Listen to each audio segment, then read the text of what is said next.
The complete history of the United States of America from the American Revolution to today. If you go back in time, one thing becomes obvious fast. America's origin story was a huge risk. A group of colonies took on the world's biggest empire, somehow won, and then tried to build a nation from scratch. For a while it looked like non-stop momentum, growth, expansion, ambition, and a country that started moving like it couldn't be touched. But the real story isn't just how America rose. It's what got planted underneath that rise, because some decisions don't explode right away. They sit quietly, grow over time, and hit later, when the country is already too big to stop and too deep to turn around. So what was the choice that set America on a path it could never undo? Well, here is the complete history of the United States of America from the American Revolution to today. The breakaway, 1770s to 1783. The American Revolution started with a slow build of anger, paperwork, and people realising the British Empire had a strange talent for making everything more expensive. Britain had just fought the 7 Years' War, and now it wanted the colonies to help pay the bill. That meant new taxes, new rules, and more control from London. The colonists had a problem with that, mainly because they didn't get a seat in Parliament. So when Britain said, "pay up," the colonies basically replied, "Cool, who voted for you?" Protests started spreading. Boston's became the main stage, with events like the Boston Massacre in 1770 and the Boston Tea Party in 1773, where colonists dumped British tea into the harbour as a very loud way of saying, "We're done playing nice." Britain answered with harsher laws meant to punish Massachusetts, which only pushed the other colonies closer together. Instead of isolating the troublemakers, Britain accidentally helped unite them. By 1775, the tension turned into open fighting at Lexington and Concord. The war had begun. And suddenly the argument wasn't just about taxes anymore. It became about control, identity, and whether the colonies could survive without the empire they'd been tied to for generations. In 1776, the Declaration of Independence made it official.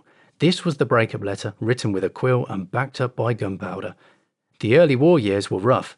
The Continental Army struggled with supplies, training, and consistency, and George Washington spent a lot of time trying to keep the whole thing from falling apart. Then came the turning points. The American victory at Saratoga in 1777 helped convince France to join the war as an ally, which completely changed the balance. With French support on land and sea, the British started losing control of the situation. By 1781, the British were trapped at Yorktown, and their surrender there effectively ended major fighting. 2 years later, the Treaty of Paris in 1783 confirmed what the colonies had fought for: independence. The United States had won. Now came the harder part: figuring out how to run the new country without collapsing immediately.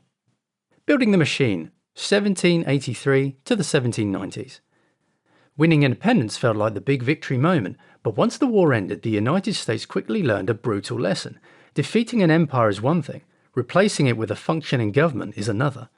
After 1783, America was running into the Articles of Confederation, a system designed with one main goal in mind: never let the central government become another king.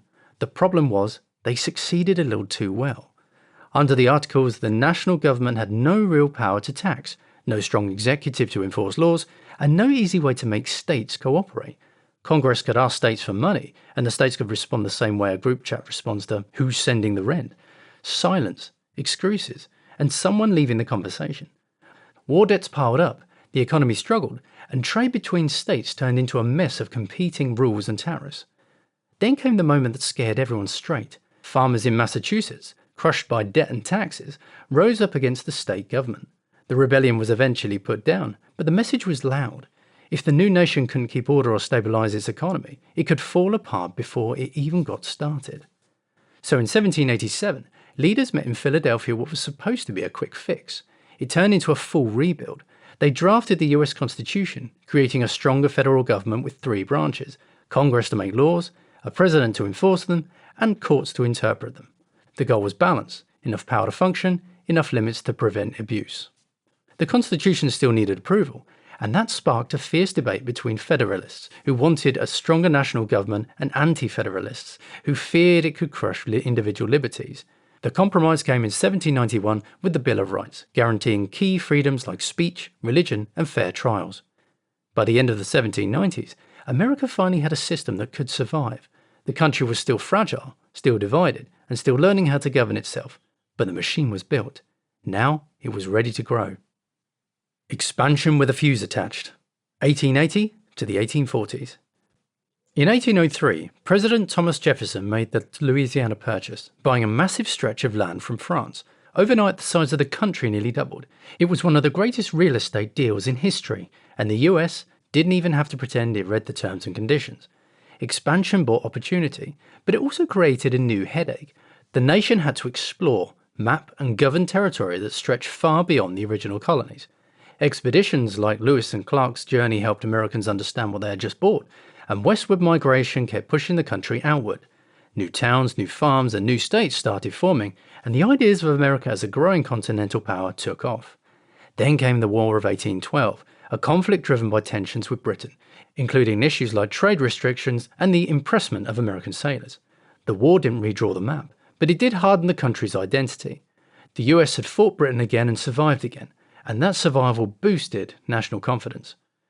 As the country expanded, the economy started shifting in different directions. In the north, industry grew, cities expanded, and factories became more common. In the south, slavery remained central to agriculture, especially as cotton production expanded. That meant the US wasn't just growing geographically, it was developing two different economic systems and two different visions of the future. Every new state added fuel to the biggest political argument in the country: slavery. The question wasn't only moral, it was about power. If new states entered as free or slave states, it could tilt control in Congress. So expansion stopped being just about the land. It became a political battle over what kind of country the United States was becoming. By the 1840s, the US looked like a nation on the rise, bigger, louder, and more confident than ever. The fuse was already burning though. The bigger America got, the harder it became to keep the whole thing from splitting down the middle. The country splits, 1850s to 1877. By the 1850s, the United States had reached the point where every national conversation ended the same way: arguments, threats, and someone storming out of the room. Expansion kept adding new territory, and each new piece of land triggered the same political panic. Would slavery spread there, or would it be blocked? The balance of power in Congress depended on the answer. So this wasn't just a moral fight, it was a fight over control over the entire country. Tensions exploded in violent ways, especially in places like Kansas, where pro-slavery and anti-slavery settlers battled for dominance in the mid-1850s. The national political system began cracking under the pressure. Then came the election of Abraham Lincoln in 1860. Lincoln opposed the expansion of slavery, and that alone convinced several southern states that staying in the Union was a losing game. Starting with South Carolina, states began seceding, and by early 1861 they had formed the Confederate States of America. The Civil War began in 1861, when Confederate forces fired on Fort Sumter. What followed was the deadliest conflict in American history. The Union had more industry and manpower. The Confederacy fought to preserve its way of life and its independence. Both sides believed they were defending the real America, and the war dragged on for 4 years of staggering destruction. As the conflict continued, the war's meaning expanded. Lincoln issued the Emancipation Proclamation in 1863, declaring freedom for enslaved people in Confederate-held territory. It didn't end slavery immediately everywhere, but it turned the war into a direct battle over slavery's future and discouraged foreign powers from openly backing the Confederacy. In 1865, the Confederacy collapsed and the Union held together. Slavery ended nationwide with the 13th Amendment later that year. Then came Reconstruction, the attempt to rebuild the South and secure rights for newly freed people. For a time, major legal and political changes reshaped the region. Resistance and violence followed, and by 1877, Reconstruction effectively ended as federal troops withdrew from the South. The United States survived the war, but the country that emerged was permanently changed, and the wounds it carried didn't heal quickly. The rise of a superpower, late 1800s to 1945. You see, after the Civil War, the United States didn't slow down to catch its breath. It hit the gas. The late 1800s became the age of factories, railroads, and cities growing so fast they barely had time to install sidewalks. Industry exploded, and the country started producing steel, oil, and machines on a scale that made it clear America wasn't staying a regional power for long. Business tycoons built enormous fortunes, and workers filled the mills, mines, and assembly lines that kept the whole system running. The economy got richer, louder, and more unequal, all at the same time. This era also produced major political pressure. Corruption was common, monopolies controlled industries, and labour unrest kept boiling over. That's where the progressive era came in during the early 1900s, with reformers pushing for stronger regulation, safer working conditions, and limits on corporate power. The US was trying to fix its internal mess while its global role kept expanding. In 1917, America entered World War I, joining the fight on the side of the Allies. The war helped confirm that the United States had become a serious world player, and when the fighting ended in 1918, the country entered the 1920s with confidence. The economy surged, consumer culture grew, and the nation leaned hard into the idea that prosperity was permanent. History, as usual, had other plans. In 1929, the stock market crashed, and the Great Depression followed. Businesses collapsed, unemployment soared, banks failed, and millions of Americans were thrown into economic survival mode. The crisis forced the federal government to take on a much bigger role, especially under Franklin D. Roosevelt's New Deal programs, which aimed to stabilize the economy and support struggling citizens. Then came World War II. After Japan attacked Pearl Harbor in December 1941, the US entered the conflict fully. American industries shifted into wartime production, and the country became a manufacturing powerhouse for the Allied war effort. When the war ended in 1945, the United States stood in a completely new position, economically dominant, militarily powerful, and ready to shape the post-war world. Cold War America, 1945 to 1991. By 1945, the United States had won World War II and walked out of it with the kind of power most countries only get in strategy games. Its economy was booming, its military was massive, and much of the industrial world was either damaged or exhausted. Then America looked across the map and saw the Soviet Union doing the same thing on its side. Two giants, one planet, and both convinced they had the correct answer for how humanity should live. Great. This kicked off the Cold War. A decades-long rivalry built on ideology, nuclear weapons, and the constant fear that one bad decision could turn the world into a smoking crater. The US focused on containment, trying to stop communism from spreading, which meant getting involved in conflicts far from home. The Korean War in the early 1950s showed how brutal this new era could be, and it set the tone for future proxy wars. At the same time, America was dealing with a growing storm inside its own borders.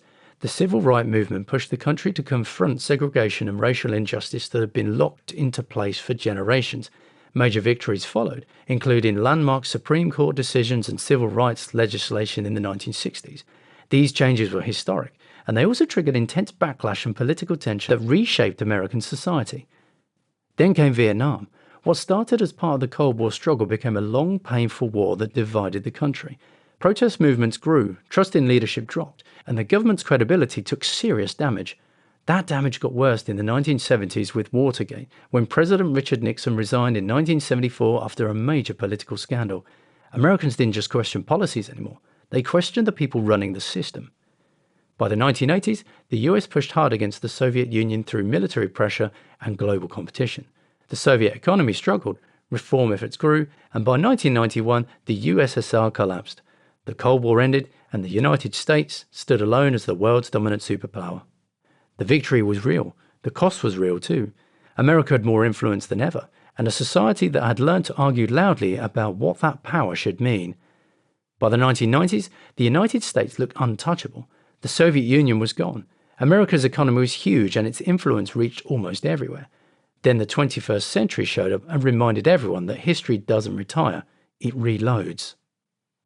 The modern era, 2001 to today. On September 11, 2001, Al-Qaeda carried out terrorist attacks on the United States, killing nearly 3,000 people and shocking the country into a new era overnight.